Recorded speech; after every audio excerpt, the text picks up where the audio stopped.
পারস্পরিক স্বার্থ সংশ্লিষ্ট বিষয়ে সম্পর্ক এগিয়ে নিয়ে যাওয়ার উপর একমত হয়েছে বাংলাদেশ ও ভারত। যুক্তরাষ্ট্রের নিউ ইয়র্কে জাতিসংঘ সাধারণ অধিবেশনের পরিবেশনার ফাঁকে অন্তর্বর্তীকালীন সরকারের পররাষ্ট্র উপদেষ্টা মোহাম্মদ তৌহিদ হোসেনের সঙ্গে ভারতের পররাষ্ট্রমন্ত্রী এস জয়শঙ্করের বৈঠক অনুষ্ঠিত হয়। ওই বৈঠকে দুই নিকট প্রতিবেশী দেশের মধ্যে এ বিষয়ে আলোচনা হয়। মঙ্গলবার সকালে বাংলাদেশের পররাষ্ট্র মন্ত্রণালয়ের সামাজিক যোগাযোগ মাধ্যম এক্সে এ তথ্য নিশ্চিত করেন। নিউ ইয়র্কে স্থানীয় সময় অনুযায়ী সোমবার সন্ধ্যায় তৌহিদ হোসেনের সঙ্গে এস জয়শঙ্করের বৈঠকটি অনুষ্ঠিত হয়। এদিকে পররাষ্ট্র মন্ত্রণালয়ের এক্সে বলা হয়, বাংলাদেশের পররাষ্ট্র উপদেষ্টা তৌহিদ হোসেন জাতিসংঘ সাধারণ অধিবেশনের বৈঠকের ফাঁকে ভারতের পররাষ্ট্রমন্ত্রী জয়শঙ্করের সঙ্গে বৈঠক করেন। এ সময় তারা পারস্পরিক স্বার্থ সংশ্লিষ্ট বিষয় নিয়ে আলোচনা করেন।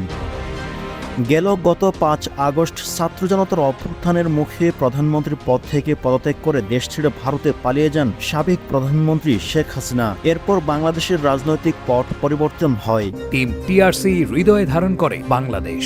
দ্য রিয়েল কনসালটেশন, স্বচ্ছ ভ্যাট আইনে দক্ষ ন্যায্য ভ্যাট প্রদানে। এর প্রেক্ষাপটে দক্ষিণ এশিয়ার দুই নিকটবর্তী প্রতিবেশী দেশ বাংলাদেশ ও ভারতের মধ্যে সম্পর্কে টানাপোড়েন দেখা যায়। এর মধ্যে এই প্রথম দুই দেশের উচ্চ পর্যায়ের প্রতিনিধিদের মধ্যে প্রথম সরাসরি কোনো বৈঠক অনুষ্ঠিত হলো।